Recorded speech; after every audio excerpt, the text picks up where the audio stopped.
Bonsoir, bonsoir à tous et bienvenue dans cette 33e conférence Biotech Finance.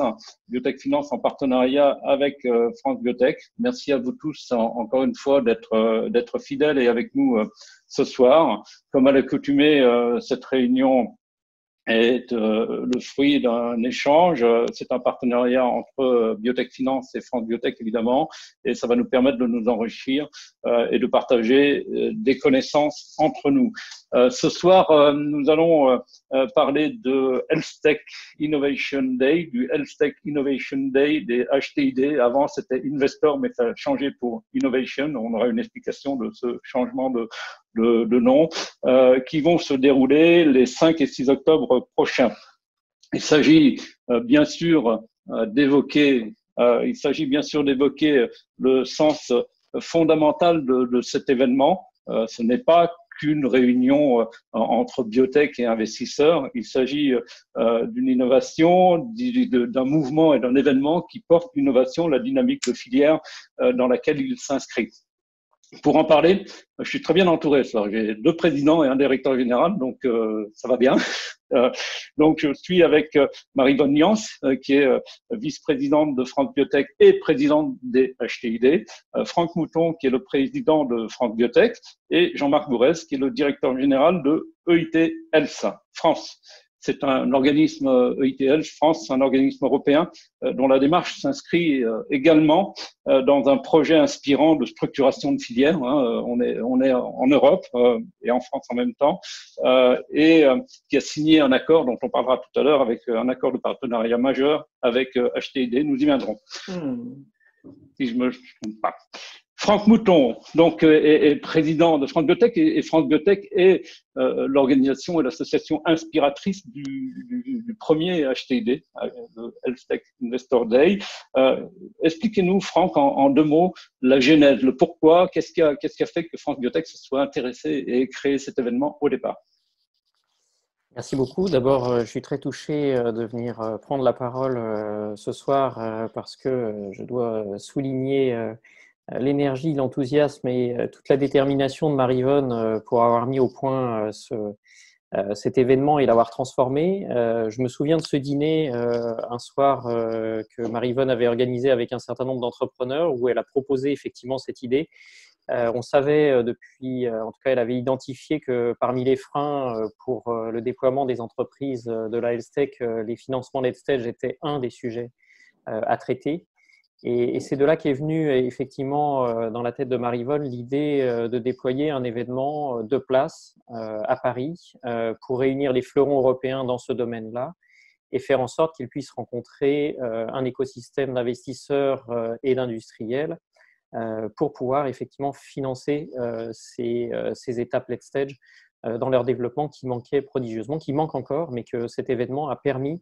Ça a été un véritable succès et donc maintenant ça s'est transformé, amplifié. Je pense que Marie-Vonne va nous expliquer les différentes dimensions qu'elle a choisi d'amplifier et de déployer par rapport à cet événement qui a été un premier succès de place. Tout le monde s'est félicité, à la fois les entrepreneurs, les investisseurs. C'est quand même marquant quand les investisseurs se félicitent de rencontrer les entreprises, les fleurons européens. Donc voilà un petit peu la genèse.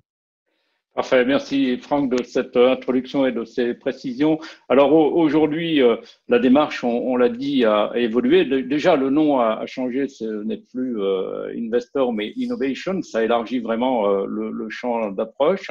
Au départ, c'était comparé un peu. On évoquait un JP Morgan Healthcare à la française. Et puis, ça a évolué. Marie-Vonne, expliquez-nous un peu le déclic qui a produit le changement et surtout la nouvelle proposition de valeur des HTID. Bon, effectivement, le HTID 2019 a été un succès. On a fait un bilan de ce succès et on a répondu aussi aux besoins des entrepreneurs et de l'écosystème. Et au-delà de cette dimension JP Morgan, on a souhaité donner une dimension d'intérêt général, sachant que les entrepreneurs français, européens, quelque part souffraient de cette dimension de JP Morgan, où c'est incontournable, bien entendu, et je ne critiquerai en aucun cas cet événement, et ça semble assez difficile d'atteindre cette dimension, mais par contre, il était important de donner une dimension d'intérêt général pour permettre aux technologies innovantes de la France et de l'Europe d'aller jusqu'aux patients. Et pour ça, il y a un certain nombre d'écueils, et en particulier le financement. Donc, on se soucie toujours dans ce nouvel événement du financement des biotech.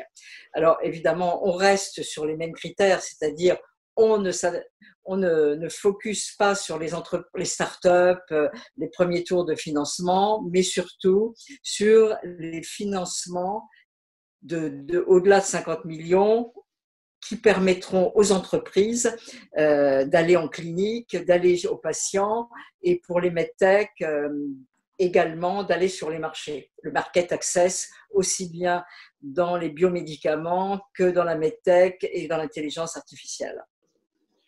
Alors effectivement, pour ce faire, on a créé un fonds de dotation qui s'appelle ESTEC for Care, et ce fonds, c'est un outil qui permet de financer cet événement et en même temps de donner cette dimension d'intérêt général. Quoi d'autre concernant 2020, notre ambition est toujours de faire de Paris la place des technologies innovantes de la santé en Europe. Et l'ambition cette année, c'est de donner une vraie dimension européenne. On a un tout petit souci de son. Et Franck, on en était, je crois que Marie-Vonne nous a quittés, elle a une rupture de ligne. Allez-y, Franck. Il faut. Voilà. Jacques Bernard, est-ce que tu peux réactiver le micro de Marie-Vonne ? Oui. Alors, Marie-Vonne, là. Marie-Vonne ? Oui. C'est bon, le micro était rompu. On en était à la question européenne, la vraie dimension européenne. C'est ce que vous voulez donner aux nouvelles HTID, aux nouvelles Health. Exactement. Voilà. Il y a quelque chose qui peut être intéressant, c'est de revenir sur le fondamental, les rouages de fonctionnement de HTID, parce qu'on a beaucoup même de biotech dans la salle ce soir. Et c'est intéressant de redémonter, de remontrer les mécanismes, parce qu'ils sont pertinents. C'est pas pourquoi. Là, allô, oui. Là, je vous entends, c'est bien, on vous entend. Bon, oui, effectivement, il y a quelques coupures. Donc, effectivement, pour cet événement, il y a deux grands temps forts. Le premier, qui est la rencontre des entreprises sélectionnées par un jury avec des investisseurs mondiaux, américains, asiatiques, européens.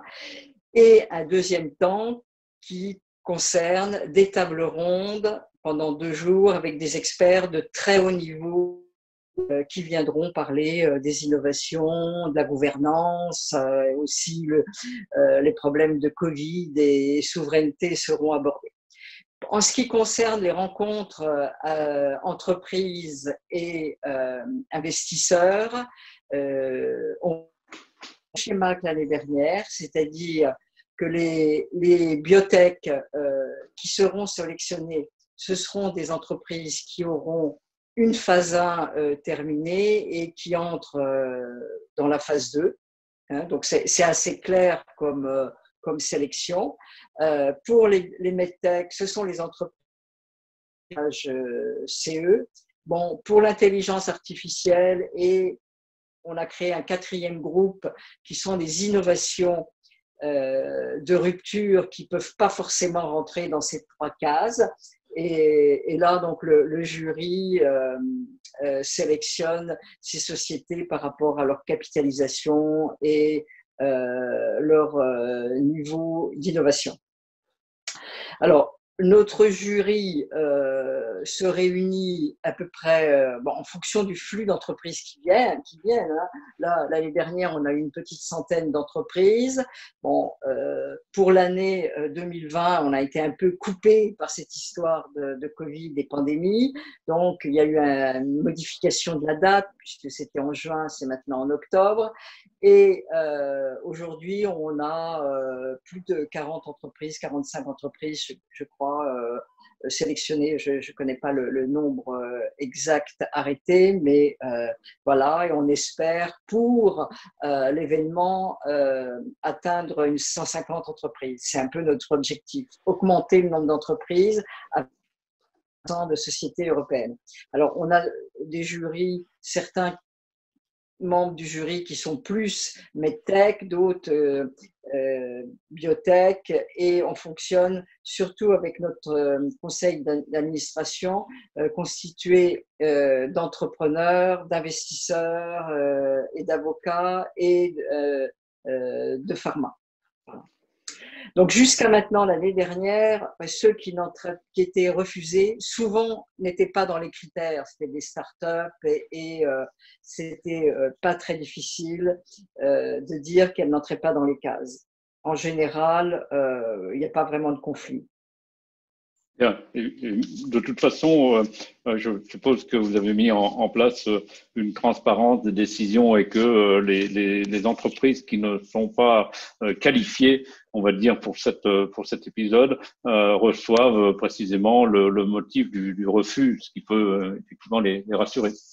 Effectivement, et puis il y a une discussion. Hein. Ouais. L'année dernière, les entreprises qui étaient refusées nous appelaient.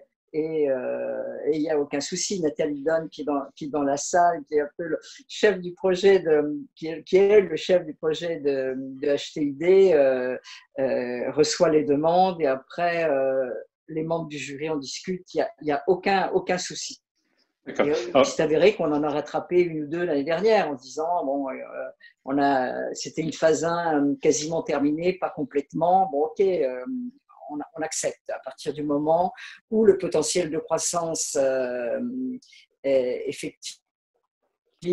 Et l'essentiel, c'est que l'entreprise intéresse les investisseurs. Or, des investisseurs importants qui viennent à Paris, où là, une partie se fera peut-être en numérique digital, des gens comme Orbimed, des fonds souverains de Singapour, etc. Ces fonds ne s'intéressent qu'à ce type d'entreprise. Donc, les entreprises seront de toute manière déçues si elles se présentent et ne correspondent pas aux critères. Donc, il faut que nous puissions adapter le niveau des entreprises aux investisseurs qui seront présents à cet événement.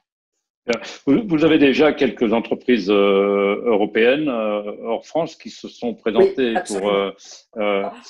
on n'a pas tout à fait les 50%, mais on y arrive là. Vous y arrivez. OK. Un dernier point. Quel est le rêve que vous nourrissez pour ces HealthTech, journée HealthTech la française et Innovation Day? C'est un rêve français, c'est un rêve européen, vous l'avez dit. C'est un rêve aussi de souveraineté. Comment est-ce que vous voyez l'avenir?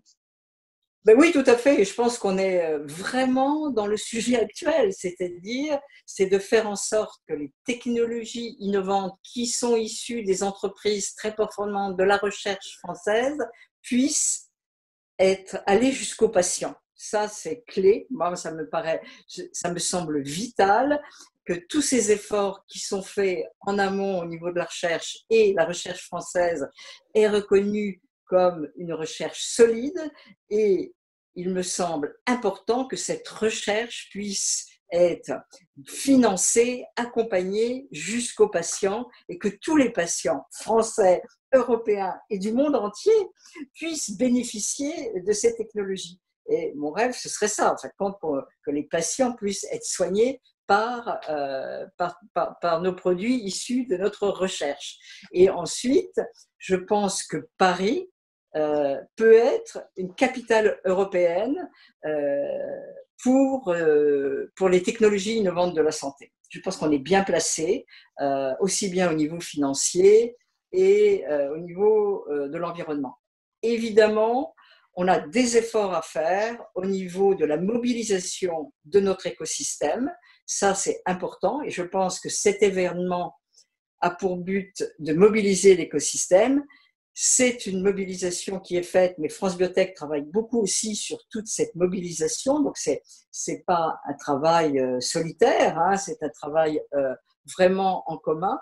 Et je pense que le partenariat que nous construisons avec EIT participe aussi à cette mobilisation de l'écosystème et de cette dimension européenne. Parfait.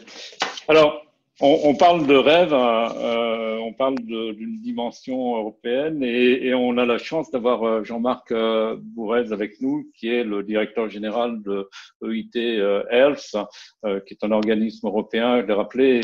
Jean-Marc, vous, est-ce que vous partagez cela? Comment expliquez-vous votre démarche, celle qui vous a amené justement à passer un partenariat, qui est un beau partenariat avec France Biotech et HTID? Merci. Bonsoir à toutes et à tous.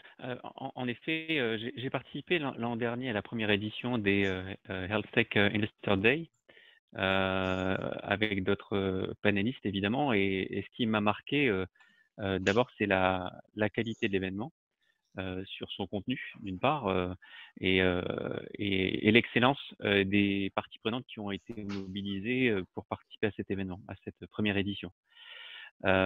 La deuxième chose qui m'a marqué, c'est la nature des différents acteurs qui ont été mobilisés, c'est-à-dire leur réputation internationale, voire mondiale, et finalement le fait que c'était très centré sur une approche qui permettait finalement d'aider les startups et PME européennes en phase de croissance ou d'hypercroissance, de pouvoir accéder à la capacité financière dont elles ont besoin. Je vais couper ma caméra pour récupérer la bande passante si vous êtes d'accord.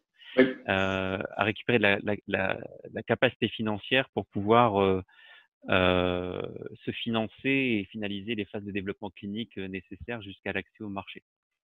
Et donc cette approche qui consistait à apporter la force de frappe des grands acteurs industriels ou investisseurs français, européens ou internationaux a contribué à influencer notre choix. Donc c'est la raison pour laquelle cette année j'ai pris la décision avec le management board européen de proposer de convenir d'un accord de partenariat stratégique avec Health Tech Frontier dans notre capacité à co-organiser les Health Tech Innovation Days qui globalement contribuent également à notre vision stratégique européenne au sein d'EITL, ce qui est, vous l'avez dit, un instrument pan-européen financé par la Commission européenne qui permet de financer l'innovation de maturité intermédiaire. Donc, on n'est pas un instrument de recherche, on a un instrument de financement de l'innovation, on va dire niveau de maturité middle stage, et de financement aval sur l'accès au marché des solutions innovantes technologiques, biotechnologiques ou incluant les solutions digitales et incluant la partie digital therapies également. Donc, le fonctionnement global d'EITL, très succinctement, c'est une communauté d'innovation de connaissances qui est probablement la plus grosse communauté des sciences du vivant dans le monde. On regroupe 280 acteurs majeurs industriels, big pharma, medtech, intelligence artificielle, 50 universités prestigieuses, des centres de recherche, des instituts de recherche, des hôpitaux universitaires, des hôpitaux privés, des business schools, des incubateurs, des accélérateurs, etc. Cette communauté répond à nos appels à projets et appels à activités, et on va financer des projets sélectionnés sur des critères d'excellence évidemment et sur des critères de déploiement européens pour s'assurer qu'on offre un territoire de jeu, un terrain de jeu pan-européen, qui est quand même un marché de près de 500 millions d'habitants quand même. Donc nous, notre rôle, c'est de décoder les règles d'accès au marché pays par pays et de faire en sorte que les projets qu'on va financer, ils répondent d'emblée par ADN à une capacité de les porter au marché dans l'ensemble des pays européens. Et donc, on finance de l'innovation, des projets d'innovation. qui inclut des startups biotech, medtech ou digital health d'ailleurs. On y attache vraiment beaucoup d'importance dans des collaborations entre industriels, hôpitaux et acteurs académiques. Donc ça, c'est la première vocation. La deuxième vocation, c'est de financer également des activités liées à la connaissance et au transfert de connaissances. Donc ça, c'est ce qu'on appelle le deuxième pilier du triangle de la connaissance. On finance beaucoup de programmes éducation avec des cibles diverses et variées. On finance pas que des programmes destinés aux étudiants, à savoir les degree ou non-degree programmes, que ce soit des master programmes ou des PhD programmes. Mais on finance aussi des programmes à destination des professionnels de santé, à destination des influenceurs, des décideurs des politiques de santé, au niveau pan-européen également, et également des innovateurs. Donc là, on fait référence aux intrapreneurs dans les grandes entreprises ou aux innovateurs dans les centres de recherche, universités ou structures de transfert. Et là, on va accompagner ces talents rompus à l'innovation dans leur parcours entrepreneurial pour créer leur compagnie et les aider à se financer dans les phases amont, amorçage, avec la capacité qu'on a de multiplier les opportunités de financement à amont et les accompagner dans le chemin de développement jusqu'à leur phase de maturité et leur croissance et internationalisation. Donc, le pilier éducation, à proprement dit, finance bien sûr des étudiants, des chercheurs, des professionnels de santé, des innovateurs, mais aussi, et c'est ce qui nous a amené à prendre la décision de collaborer avec Health Tech for Care, on développe et on finance beaucoup de programmes à destination des citoyens et des patients. Je ne sais pas si vous le savez, mais en Europe, quand on regarde les investissements qui sont faits dans la santé en général, seuls 3% des investissements sont faits dans la prévention primaire par exemple. Donc ça nous a semblé quand même assez important de consacrer aussi des moyens à destination des patients sur la façon qu'on a leur donner accès à la connaissance sur la santé et puis à développer leur propre capacité à comprendre les propositions de valeur qui sont faites par les industriels et les PME innovantes et à s'approprier l'innovation en santé. Et on met essentiellement l'accent sur les questions d'adoption de ces innovations technologiques ou biotechnologiques. Mais on finance également beaucoup de programmes destinés aux patients avec des sociétés savantes. Donc, patients, citoyens, ça représente quand même pas mal l'ADN de Health Tech for Care et ça a été pour nous une évidence de tisser ce partenariat stratégique avec Health Tech for Care pour co-organiser les Health Tech Innovation Days. Le troisième pilier dont je n'ai pas parlé, c'est le pilier accélérateur, donc le pilier économique, le pilier business, où au sein d'IATF, on finance beaucoup de programmes d'incubation et d'accélération. Alors, à la fois sur des activités d'incubation et d'accélération à proprement dite, avec nos membres qui ont soit des incubateurs métiers ou des programmes d'incubation, ça peut être des industriels, des acteurs académiques type INSERM Transfert, comme les startup studios d'Indria ou les startup studios d'INSERM Transfert, par exemple. Donc, on finance des programmes d'incubation de type startup studio ou des programmes d'incubation d'industriels et ou des incubateurs métiers, dont c'est le cœur de métier, comme à Goranov, par exemple, à Paris, ou d'autres incubateurs de ce type au niveau européen. Mais on finance à la fois le partenaire qui va exécuter le programme d'incubation ou d'accélération, et également les startups qui, ayant candidaté, vont être sélectionnées. Donc, on va sélectionner le best of the best, donc les meilleures startups ou PME innovantes, qui, en fonction des types de programmes et de la maturité des segments de PME ou startups, seront financés par IATF également pour pouvoir s'offrir ces programmes d'incubation ou s'offrir ces programmes d'accélération. Donc, du coup, on finance et l'exécutant, entre guillemets, celui qui exécute le programme à proprement dit, et la startup qui est lauréate et qui reçoit de notre part du financement. Alors, sur la question du financement, au sein d'IATF, on joue avec différents types d'instruments financiers, j'entends. On est un organisme qui sommes autofinancés et financés par la Commission européenne. Notre dotation est une dotation pluriannuelle sur des périodes de 7 ans. Elle est de l'ordre de plusieurs milliards d'euros, répartie sur des périodes de temps qui vont jusqu'à 15 ans. Là, on va rentrer bientôt dans le futur programme cadre Horizon Europe. On est actuellement dans le programme cadre Horizon 2020, HVA20. Donc, on est un instrument HVA20. Donc, on apporte de la subvention ou du grant. Donc, pour une PME ou une startup biotech ou medtech ou digital health, évidemment, pour elle, access to finance, c'est l'accès à de la subvention non remboursable. mais c'est aussi l'accès à du capital, à l'investissement en capital, donc c'est de l'equity investment, et c'est aussi l'accès à du prêt ou du prêt garanti. Donc au sein d'EITL, on a plusieurs instruments de financement et on a aussi décidé d'être co-organisateur des HTID puisqu'on va dévoiler à l'occasion de la deuxième édition en octobre le lancement d'un programme extrêmement ambitieux qui sera un des instruments qui nous permettra de reconquérir notre souveraineté européenne également en matière de financement de l'innovation dans les technologies de santé et les biotechnologies, qui s'appelle le Venture Center of Excellence, qu'on a co-construit ensemble avec le Fonds d'investissement européen et la Banque européenne d'investissement. Donc c'est EITL qui va l'opérer pour l'Europe. En l'occurrence, c'est EITL France qui a été choisi en Europe pour exécuter ce programme pan-européen. Donc le siège européen du Venture Center of Excellence sera installé à Paris. L'équipe est recrutée, on est en train de finaliser d'autres recrutements. On devrait pouvoir lancer ce programme d'ici fin juin, début juillet. Et c'est un programme d'une ampleur et d'une portée qui devrait représenter pas moins de 2 milliards d'euros de co-investissement disponibles à destination des PME matures. Alors, sur le niveau de maturité, les segments qu'on va adresser, les secteurs qu'on va adresser, c'est des secteurs un peu plus matures. Donc, on a plusieurs instruments de financement en interne chez EITL dans l'accès à l'investissement d'equity. Mais précisément sur le Venture Center of Excellence, ce sera plutôt série A+, série B jusqu'à l'introduction en bourse. Donc, c'est des tours minimum 25, 27, 30, 40 millions d'euros et au-delà en co-investissement entre des VC Fund Managers. Donc, on va sélectionner, on va bientôt lancer au mois de juillet un appel à manifestation d'intérêt pan-européen pour sélectionner 15 VC Fund Managers qu'on va doter financièrement pour les alimenter en capacité d'investissement.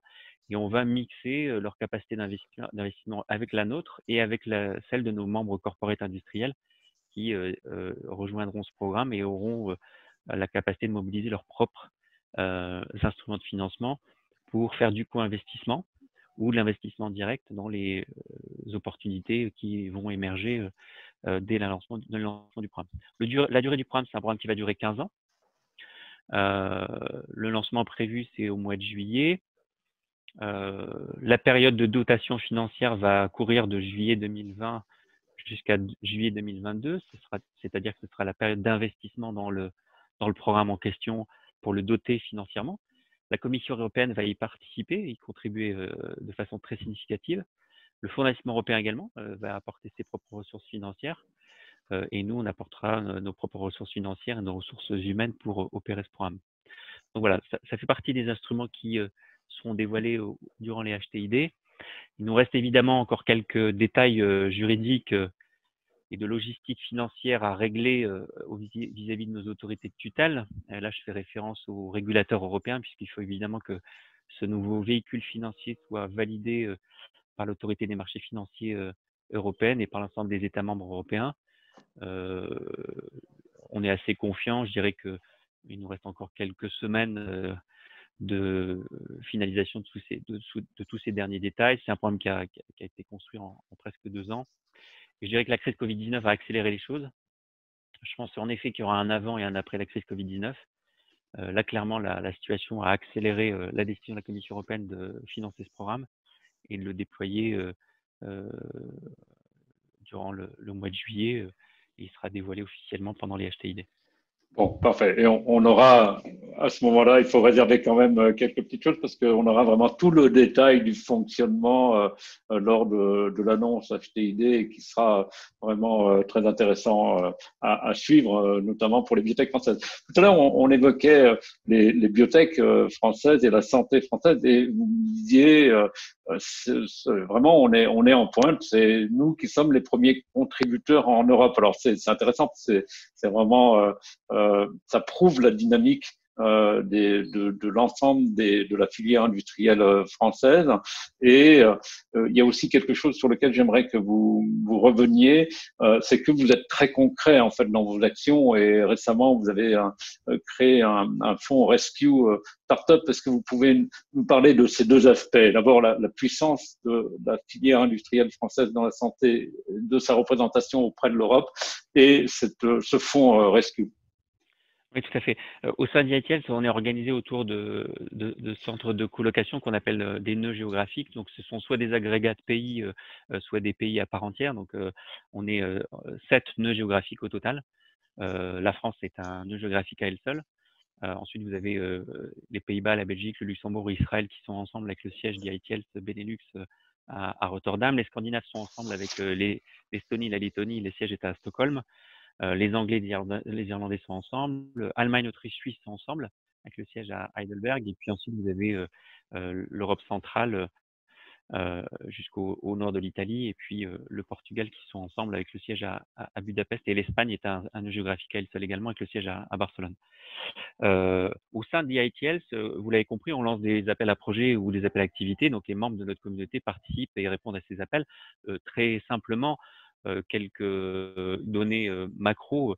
Depuis la naissance d'IITL en 2015, on est né en janvier 2015, année après année. Donc, c'est la 4e année, on entame notre 5e business plan, puisqu'on fonctionne par business plan annuel pour financer notre portefeuille projet collaboratif ou activité collaborative. Sur ces 5 dernières années, la France a trusté les premières places. Sur le nombre total de projets gagnés, sur le nombre total de projets financés en volume total de financement européen.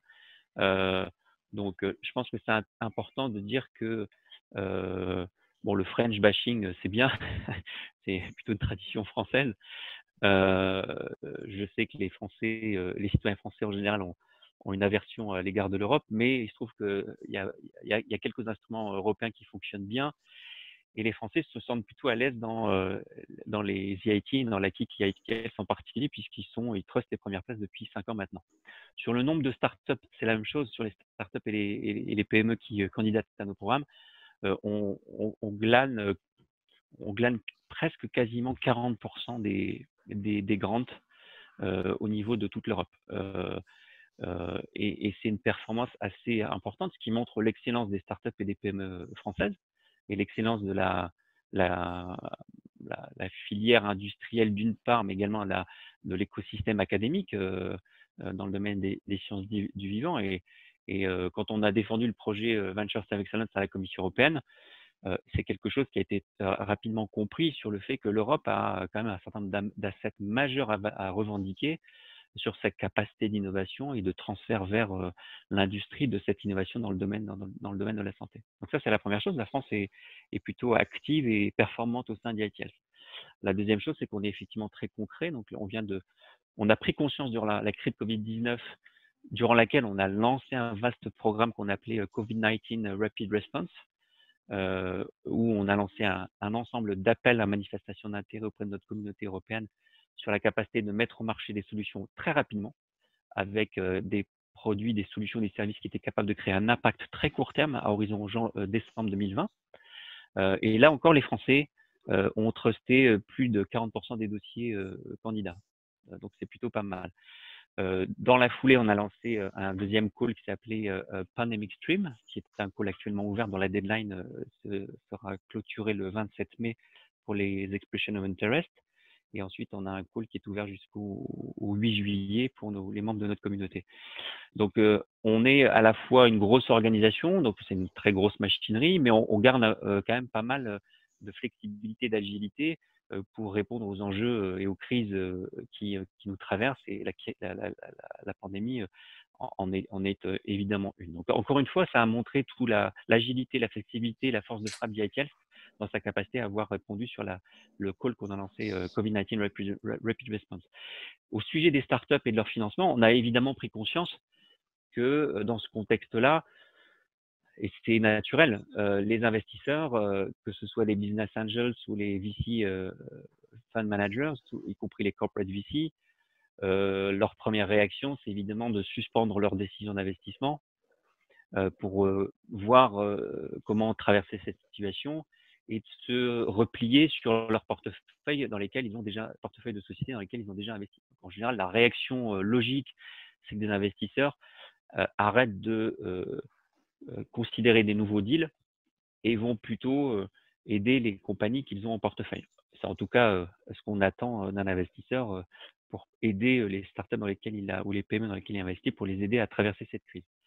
Donc, force de ce constat-là, on s'est rendu compte qu'il y a beaucoup de sociétés qui ont dû reporter leur levée de fonds à horizon 6 mois, 12 mois ou 18 mois, faute d'investisseurs en phase 2, faute d'opportunités de trouver des investisseurs prêts à analyser leurs propositions de valeur dans le cadre de ces levées. Mais néanmoins, ces sociétés, elles avaient besoin de cash pour gérer leurs activités au quotidien et tenir la distance jusqu'à la prochaine levée. Donc, l'obligation de reporter ces levées de fonds est une chose, la nécessité de survivre jusqu'à la réalisation de cette levée en est une autre. Donc, nous, on a décidé de lancer un instrument qu'on a appelé Rescue Instrument, qui est un instrument assez agile qui consiste à proposer aux investisseurs qui sont dans notre communauté ou qui sont proches de nous et qui ont pris la décision d'aider les startups qui sont obligés de reporter leur levée de fonds, de les aider à faire ce qu'on appelle le bridge en leur proposant de co-investir à leur côté pour des sociétés qui sont robustes, qui sont en train de préparer leur bridge, à la condition que les investisseurs, que ce soit des business angels ou des VC fund managers ou des corporates, acceptent de co-investir pour protéger ces sociétés. Donc, le call vient d'être lancé, il a été publié avant-hier. La deadline du call est très courte, puisqu'on veut agir vite. La deadline, c'est le 1er juin. Les sociétés concernées sont des sociétés qui sont en phase de levée série A ou série B et qui ont été obligées de reporter leur levée de fonds et qui, évidemment, sont frappées de plein fouet par la situation Covid-19. Et ça concernera des sociétés qui, que ce soit des sociétés biotech ou medtech ou digital health, qui sont à la fois en termes de critères d'éligibilité des sociétés qui font soit du drug dev ou des projets medtech qui sont relativement matures, avec un TRL pour les biotech supérieur à 4, Technology Readiness Level supérieur à 4, ça veut dire une phase, au moins une phase 2A concluante. Des sociétés medtech TRL supérieure à 6 et Digital Health supérieure à 6, ça veut dire avec une preuve de concept établie et capable de partir en développement pour la réalisation du produit. La société doit avoir été créée après le 1er janvier 2013. Donc, on ne sélectionnera pas de dossier pour des compagnies qui ont été créées avant le 1er janvier 2013.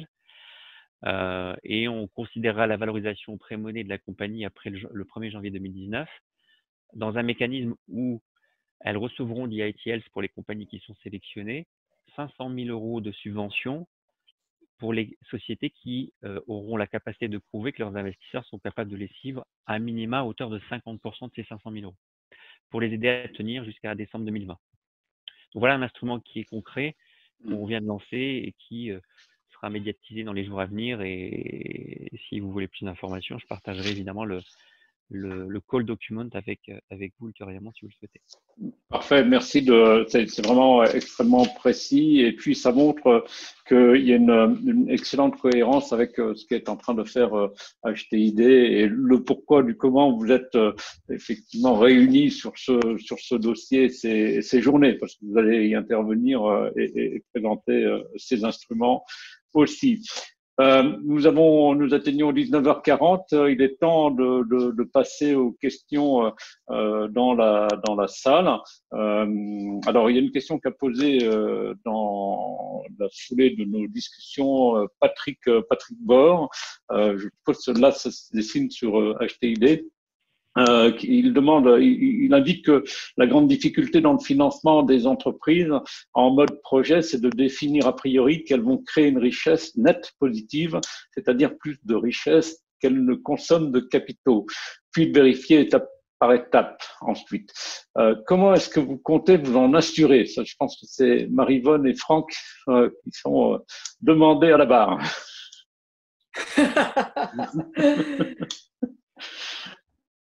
Franck, tu veux répondre? Oui, donc merci Marie-Vonne.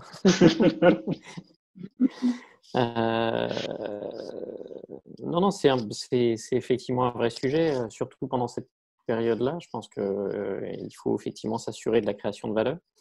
Je pense qu'au contraire, il y a aussi un mécanisme d'accélération qui est possible avec les capacités de financement qui sont envisagées à travers les différents outils que Jean-Marc nous a présentés et que HTID envisage de mettre en œuvre. C'est-à-dire que là-dedans, il y a aussi le fait d'avoir la capacité financière dans un environnement compétitif de pouvoir réaliser les études et les étapes qui permettent de mesurer ces jalons créateurs de valeur dans un temps et avec les mêmes moyens que nos concurrents. Donc, je pense qu'il faut aussi l'observer dans ce contexte-là.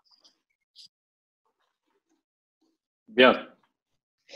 Une autre, toujours dans la foulée, Patrick Bord qui est intéressé par l'algorithme expert qui vous conduira dans la sélection des startups. Est-ce que vous comptez le diffuser? Je n'ai pas entendu parler d'algorithme expert, mais peut-être que Patrick Bord peut nous préciser directement le sens de sa question. Patrick, vous voulez prendre la parole? Non. Bon. Ok. Alors, il y a une question moi j'ai une question sur les investisseurs. En fait, les investisseurs attendus à HTID. On a beaucoup parlé du retour et finalement du côté très pushy des investisseurs asiatiques et chinois qui ont les premiers été impactés par la crise. Est-ce que ils font sentir cette volonté de venir au HTID ou est-ce que c'est pas encore dans les mœurs cette présence chinoise, la puissance de cette présence chinoise en France sur des opérations comme HTID? Nous avions en 2019 quelques investisseurs chinois, mais ils n'étaient pas du tout majoritaires. Hein. Je veux dire qu'on a eu plus d'investisseurs américains que d'investisseurs asiatiques, il faut le reconnaître.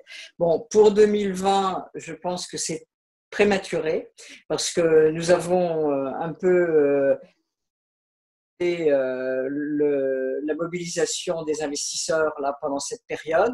Nous allons la reprendre à la fin de l'été avec notre expert qui sélectionne des entreprises. Et pour l'instant, c'est prématuré de dire quel sera le pourcentage des investisseurs asiatiques. Et j'ai pas de signe particulier sur la mobilisation des investisseurs asiatiques. Non, pas du tout.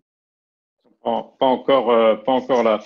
Qui a des questions, dans la salle, qui souhaite poser des questions complémentaires? Il est 19h45. On a le temps pour une dernière question éventuellement.